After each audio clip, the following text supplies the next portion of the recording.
Alright, back to the channel, and we are now going to go over the unboxing of a Scat Crankshaft here.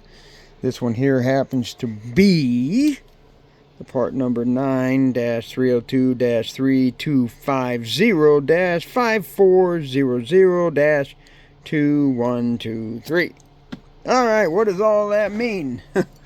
Well, I have no idea what 9 stands for, but obviously this is a 302 crankshaft, Ford 302. 3250, that means that's the stroke. This is a 3 1/4 inch stroke, and this particular setup uses a 5.4 inch center to center connecting rod, and it has the 2.123 rod journal, basically. So yeah, that's basically what all this is telling you. The 2.123 rod journal size is the same rod journal size as your typical small block 289, 302, if I remember right, a 260 as well. And again, because we are going to a 3 1/4 inch stroke, instead of a 287 or a which would be 289, or a 3-inch stroke, which would be 302, you're going to stroke this thing a little bit, right? So what are we going to get out of this? Well, this would be the crankshaft that you would, put in your 302, 289 block or whatever, and build your way up to what they call the 331. So that's what this is all about. It is the Scat 9000 series. Again, obviously for the 302 Ford crankshaft. And let's see here, custom billet crankshaft for 4340 forged crank, blah blah blah blah blah. This is a Series 9000 cast crankshaft. Scat Enterprises in Redondo Beach, California. I mean, it's pretty much telling you all this stuff here on the outside of the box, but that's what we have in here now. I will open this up right here. As you can see, I've already opened it up, but I'm going to open it up here. And what you're going to see is how this thing is packaged when you get this crankshaft, because I mean, I'm pretty sure you're going to find a bunch of other videos out there on this already, but hey, in case, I mean, most of the time they just say, when I hear, Scat crankshafts or whatever, I mean, I think Scat obviously has their own channel or whatever, but my point I'm making is that a lot of times people just say, oh, I got a Scat crankshaft, and that's about all they do. I'm actually doing a video here where you will see exactly what you're getting and how it's packaged for this particular part number. So you will know exactly what you're getting, and you'll know how it's packaged, and blah blah blah blah blah. So open up this box right here, so you can see you got 2 boxes actually. This is very well packaged, very well packaged. You got some styrofoam right over here that's like a split styrofoam, so that's for the snout over here, and then on the back end is for the back end of the crankshaft where, well, you can see mine broke. So it's a good thing that they actually pack it like this, because these things get, bounced around quite a bit when, UPS guy or the FedEx guy picks these things up. And it's very well packaged, and it did a great job. But also, the thing that you should know is that, no, I did not buy this straight from Scat. I actually bought this from FordStrokers.com. I believe his name is Jim and Nicole. I don't know their last name offhand, but they're over there at FordStrokers.com. They do this a lot. For quite a few years now. This was a Cyber Monday deal or something like that, Black Friday. Called them up, asked them, hey, what's the best deal going on right now? And they gave me the hell of a deal. As far as how much it was, I honestly don't remember. But I got the crankshaft, and I got the rods, and I will be doing a video on the rods, by the way. And then I also got the bearings, and I got the pistons, the Molly pistons. Now I'm going to be doing a Molly piston video, so you can see an unboxing on that, because those are amazing, by the way. This is the first time I've actually bought some serious pistons like that. Most of the stuff I've ever bought is cast, hyper-eutectic, and even the old school TRW Fox body style, forged pistons that they used to, make. I mean, those were like the most fanciest pistons I've ever bought. But these pistons, these Molly ones, they're awesome. And boy, are they fancy. So I'm going to show you that. So be sure to check that video out. But FordStrokers.com is where I bought all this stuff. I got a great deal. It's all been balanced, etc. And Jim and this Nicole, they do an amazing job. Customer service is just phenomenal. They've answered all my questions. I spent 45 minutes, I think, on a phone call with that guy when I had a question initially. Right after I bought or something, I was like concerned that, I don't even remember what my concern was. Oh, piston to valve clearance is what I was concerned about. Hey, is that going to be a thing with those pistons, blah, blah. And he's this guy goes off in a good way, telling me that, valves chase pistons, not pistons chase valves, or, something like that, I think is what he said. I don't know. I don't care at this point. I just know that it's going to be fine. It's going to work out. The guy's been doing it for years. I mean, why not trust him, I mean, and I'm going to be double checking everything as I put it together anyway. So that's where this comes from, by the way. This sheet right here, this is the weight card, basically showing you how he, balanced this entire engine assembly. And the reason why the pistons aren't here right now is because the block is over at the machine shop right now getting bored and honed.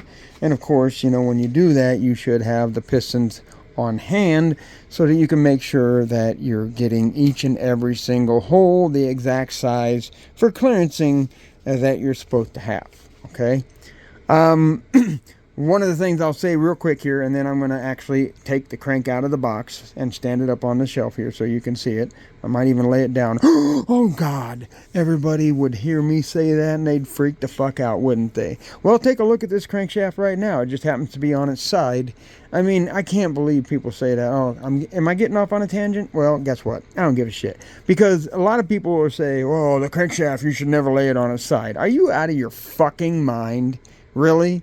A cast steel or a cast iron or forged crankshaft getting hammered on by, God knows how many horsepower for each and every stroke, and you're afraid that it's going to bend because you lay it on its side? Not fucking real. Get out of your ass. But anyway, that's just me. But yeah, I mean, it's laying on its side right now with styrofoam over here, so it's got all that weight, to bend, right? Whatever. Some of these people, I'm telling you, oh, never lay a crankshaft on its side. Really? Never let a crankshaft fall on its side on a concrete floor. That I get. But lay on its side? You've got to be out of your fucking mind. Oh, sorry for the language. No, I'm not. And but anyway, that's what it is. I'll get it out. I'll actually, get a dial caliper, and we'll kind of do a little bit of measuring, which I'm pretty sure you won't give a shit about. But we'll just look it over and we'll see what we think. Okay? So I'm going to now pause this thing, pull it out, and I'll let you see it. Alrighty, continuing on. That's right, I'm laying it on its side. Isn't that something? Yeah, ostracize me, I don't give a shit. But anyway, this is the Scat Crankshaft here, as you can obviously see, clearly stating right there that it is the Scat Crankshaft. When I got this from Ford Strokers, in other words, they pull this out and they actually do the balance job or whatever, right, as an assembly. And when I got it from them, it came, I think it came just like right before, well, no, it was actually in January, early January when I got it. And the UPS truck, you know, obviously was pretty cold because they don't have an insulated truck or whatever. And I just wanted to make sure that everything was okay, as in like it wasn't beat up. I saw the box look good, all that. I got it out. And plus, I wanted to see it, right? Like, this is cool. I mean, who does not like having brand new parts show up at their house? I mean, that's just like a candy store type of thing, right? I mean, like, it's just the way, oh, it would be the life if I could just do that every day. But anyway, my point is I wanted to make sure everything was good, and I wanted to see what was going on. And I'm glad I did, because it condensated quite a bit, as a matter of fact. So you've got the plastic bag. What did I do with that plastic bag? Oh, there it is. There's the plastic bag right there. And there's the box. And it had condensated in here. And there was, you know, some oil on it, I guess. But not enough, in my opinion. Because had I left it that way, there could have been a possibility of this thing, you know, starting to surface rust, actually. So I immediately pulled it out of the box. Because, again, wanted to look at it. But I noticed all the condensate sweating on it because it, you know, it was cold and it came into a high moisture environment, obviously my garage or my house, whatever. And I ended up using my AMSOIL firearm cleaner and a nice clean rag to wipe it all off and, you know, get rid of the condensate, basically, right? So that's what I did, just to get it all cleaned up and to preserve it to where, you know, you're not going to have a problem of it rusting or anything like that. But here you go. This is what the crankshaft looks like. I'll stand it up here, and you can see the part numbers are, I think this is laser etching right here up on the top. Kind of hard. There we go. Now you can see it. It's got the part number in there. I have no idea what the 23H 0140, I have no idea what that's all about. One of the things I did notice, and I mean, again, I've worked with a lot of Ford crankshaft, a lot of Ford products throughout my life and career, and one of the things I did notice is that this keyway is really not really sticking up that tall. That's one thing that I don't know if I would say it's got me concerned, but I've not seen a keyway sunk so far, actually. It's just something that I've not seen. I got some cranks back here. There we go. Check this out. Get down here for you. Take a look at this crankshaft. That keyway's sticking up a lot further. That's a factory Ford one. That keyway's sticking up a little bit more. That keyway is missing, but those are factory Ford cranks right there, and those keyways are you know, sticking above that snout surface a lot more. I mean, it's gonna work, but that's just the one thing I noticed right away when I pulled it out. I was like, beside the condensate, I was like, really? I mean, that looks pretty damn low.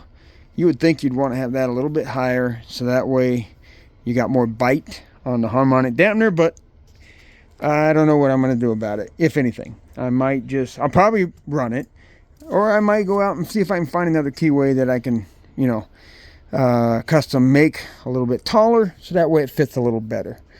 And I might do that. I don't know yet. We'll find out if you keep following along. Okay? So, alrighty then. I don't know if Scat was the one who did all this grinding here, you know, like most of these edges are not super sharp. I mean, there's a little bit of, I guess, sharpness on some of these, and you can see that, like right there, a little bit of a sander got hit there. You can see a little grinding in here a little bit. You can see a little sanding, grinding there. I don't know if that was Ford Strokers. I didn't ask him. Or if that was Scat. And I'm going to take a venture to guess that it was probably Ford Strokers. That's what I'm going to say. Probably because they want to make it look like they touched it. as they did the balancing assembly. I'm just making an assumption here. I don't know that for a fact, but I mean, whenever I would work on a Ford crank, an original Ford crank, and I would actually, you know, right before I sent it off to the balancer, I came over here to the parting lines, and I used a grinder with a sanding disc on it, you know, and I would get this stuff to where it was smooth and not sharp. Is it really going to make a difference? Probably not, but when you're handling it, especially with bare hands, you can tell. I mean, it just looks nicer, and it looks like you took the time, and also when you grab it to actually drop it into the block, yeah, it makes a big difference on how, you know, your hands feel, if you're getting cut or, you know, scratched a lot. So to me, it's worth it. To me, it is worth it. All right, so let's now set this booger down again. Lay it on its side. Oh no, we're gonna die. We're gonna bend the crankshaft or whatever the fuck you stupid people are gonna say that happens. I don't know. Well, I'm not saying y'all stupid, but there's some of them out there. Trust me. Take a look at how we vote. That'll tell you everything you need to know. Anyway, all right. So the back here, got my trusty dial caliper here. We're gonna come back here and we're gonna put that in there like that, and we'll go ahead and see what do we got. What do we got here? And I'm doing this one-handed, by the way. So we are at 1.3, just under 3/7. So that's 1 3/8 of an inch, just under 1 3/8 of an inch. And I don't feel any ridge in there, so I don't know if I'm just not quite getting it square. Oh, there it is, right there. I'm definitely right at 1.375 now, almost anyway. And then you got this nice big old seal for a one-piece rear main seal, which actually I mean, it shouldn't really matter. 1 or 2 piece should work on this, no matter where you're dropping this thing into. Obviously, I got a roller block, so in my situation, it's going to be a one-piece. What is that? 3, 6, 2, 5. So that's 3 inches. 6, 2, 5. Is that 5/8? No. Hang on a second. Yeah, 5/8. That should be 5/8. That should be 3 5/8 of an inch in diameter, right? It's been a while since I've operated one of these babies. Well, no. It hasn't been a while since I've operated a caliper. It's been a while since I've actually had to decipher one. Yes, that would be 3 5/8. So that's 3 5/8 back there. Now, the rods are supposed to be 2, 1, 2, 3. So we'll put that there. Close it up. And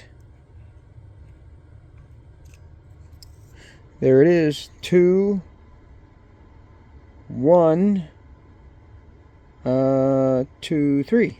Oh yeah, well, a little bit bigger, but again, I'm not holding this perfectly, so I'm sure that has a lot to do with it. And then the big for the main journals, if I remember right, it's 2.2. Yeah, it's like 2 1/4, but it's just under 2 1/4 if I remember correctly, the factory specs. And then of course the snout itself, I don't remember what that is, but we can find out, or at least get close. So that is 1.375. So yeah, 1 3/8 is what that should be right there. Got the threads in there. Looking good inside there. Nothing wrong with that. So really, I mean, that's it. That's the crankshaft right there. And again, this comes from FordStrokers.com is where I bought it from. Again, I highly recommend them. Highly recommend those guys over there. Guy and gal, I guess, or whatever. There's some sort of number right there. I have no idea what that means or represents. Now let's talk about the bad news. Bad news is this is casted in China. And pretty much everything made in China. So what can you do about it, right?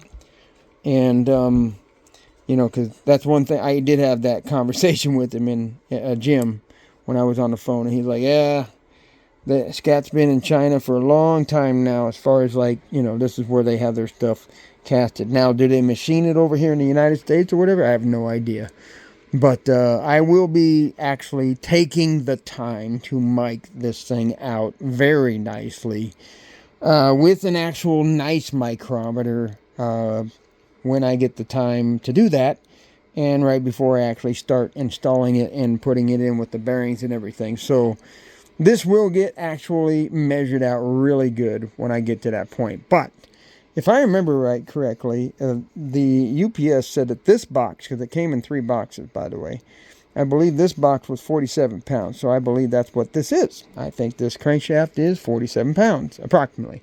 You have to also think about all the box weight. So maybe it's 45 pounds or something. But anyway, now you kind of know what you're going to get when you buy the Scat 9000 series crankshaft for the 2123 crank rod sizing, 3 1/4 inch stroke for the 5.4 inch center to center rod. This is what you're going to get right here. And then I know they make some forged crankshafts. You know, for me, this is going to be a cruiser. Yeah, I'll get on it every once in a while, but I'm not going to get real stupid, so I don't see any. I mean, dude, my Ford crankshaft underneath this bench right over here, you saw it if you were paying attention to the video. That crankshaft used to get hit to 6,800, 7,000 RPM a lot when I was young and stupid, and still kind of stupid, not young. But seriously though, I would fly that thing RPM wise up quite a few times, beat the shit out of it. It was factory Ford rods, by the way, with factory Ford connecting rod bolts, factory cast pistons, and that crank got spun a lot. And high RPM, and it never broke. So I'm assuming that, and this, by the way, I think those are cast steel, right? The factory Ford cranks. And when you tap on them, they don't quite ring. But, here's a good demonstration. Get that thing to stand up. But, when you take this crankshaft, and you just give it a little tap, ready?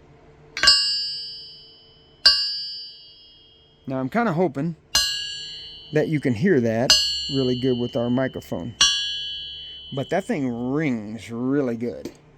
And, you know, usually when you have a, like back in the old days, right? Like when, well, Ford really didn't do this much. I think the only Ford steel crankshaft they had was the Boss 302, I think. I think everything else was cast steel or whatever. But I remember the Chevys, the small block Chevys.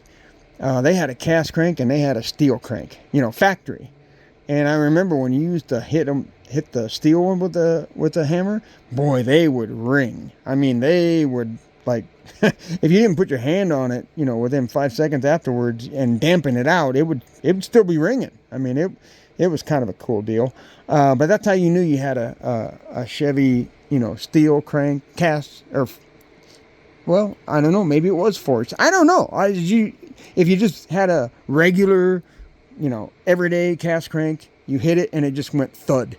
Kind of like you're going to get over there with those factory Ford crankshafts.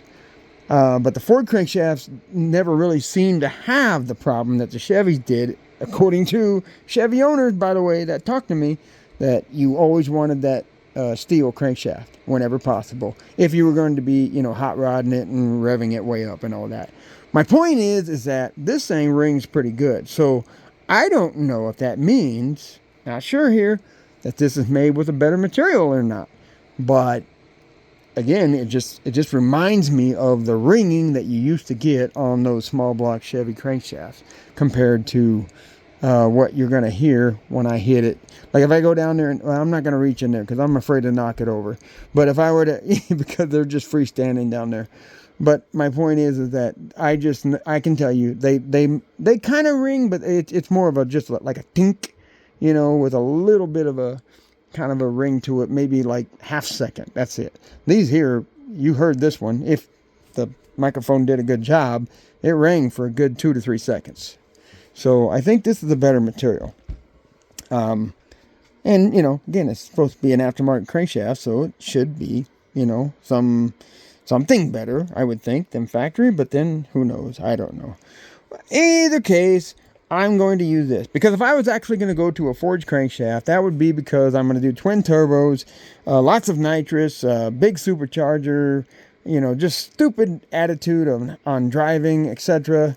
And if I were going to do that, then I'd probably go looking for some sort of American-made crankshaft, because you're going to spend a lot of money anyway, so you might as well just, you know, go support America as far as I'm concerned. So that's probably what I would have done if I were going to actually get a forged steel crankshaft. But again, because I'm going to use this in a naturally aspirated operation with the possibility of someday maybe some very light nitrous usage, and because of the abuse that I put on the factory Ford crankshaft, then yeah, I'm not too worried about this at all. I'm just going to run this baby here as is, and I'll bet it'll be just fine. So, Scat Crankshaft, there it is. Like, subscribe, rumble. You know, make comments, make questions, whatever. And look out for my other videos, because there's more coming.